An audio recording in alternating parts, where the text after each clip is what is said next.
बड़ी खबर आपको दे दें, कतर में अमेरिकन बेस पर ईरान का ये हमला किया गया है। 6 मिसाइलों से अमेरिकी बेस पर यह हमला किया गया है।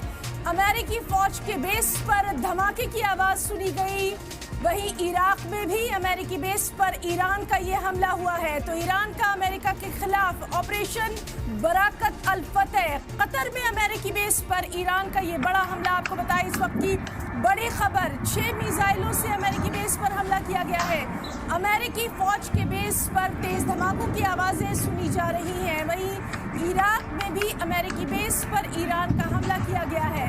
कुवैत और बहरीन में अमेरिकी बेस पर भी ईरान का हमला किया गया है। कतर ने अपना एयर स्पेस बंद कर दिया है। यूएई ने भी अपना एयर स्पेस बंद कर दिया है। तो इस वक्त की बड़ी खबर से आपको रूबरू करवा रहे हैं। ईरान का जारहाना अंदाज, जिस तरह से ईरान लगातार कह रहा था कि आज